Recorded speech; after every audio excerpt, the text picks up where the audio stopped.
Welcome friends. In today's video, we will see 3 different Buddhist temples in Japan in which Buddha is in standing posture, sitting posture and reclining posture together with its details. So let's start the video.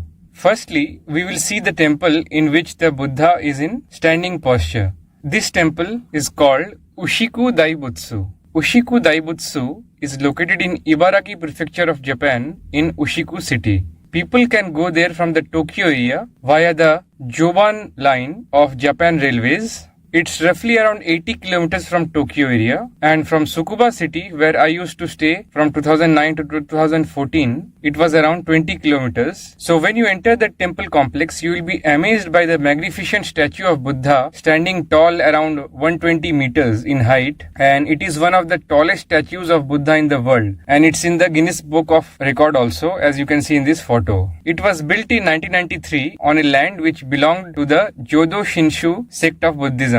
The interesting part of this statue is that we can enter the statue. When we enter, there is a dark room followed by a world of infinite light and life room. And then in the other floors, there are museum in which how the statue was built is described, and you can see the photos in this video. We can also go to the observation floor by elevator at a height of 85 meters of the statue of Buddha, and there we can see the landscape outside, and sometimes when the weather is good, then we can also see Mount Fuji and Mount Tsukuba from there. During August month, when there is Obon festival in which Japanese people pay homage to their ancestors, there is a special light show and firework festival at Ushiku city. Moving on from Ushiku, now let's go to the Buddha temple where he is in sitting posture. This temple is called Todaiji and it is in the Nara prefecture of Japan. This temple was built around 738 but officially opened in the year 752, and this has great significance in relation with India because the eye opening ceremony, similar to the Pran Pratishtha ceremony in Indian temples, was done by an Indian monk who was specially called from India to Japan for this ceremony, and his name was Bodhisena, also known as Bodai Sena in Japan. Is said to have spent his final years in Japan, and in the temple complex you can find some of his photos. Nara is in the Kansai region of Japan and it generally takes around 30 to 40 minutes by train from Osaka and Kyoto respectively. And when I went to Nara for the first time, before entering the temple there are a lot of deers in the pathway because there is a deer park nearby, and there is a very cute mascot of this temple which is shown in this photo. Major railway network which connects to Nara are Kintetsu Nara and GR lines. As you enter the temple complex, you will be amazed by the beauty of the temple. It is one of the most oldest temple in Japan. You will be mesmerized by the calm face of the Buddha statue in the sitting posture. You will find inner peace just by looking at it,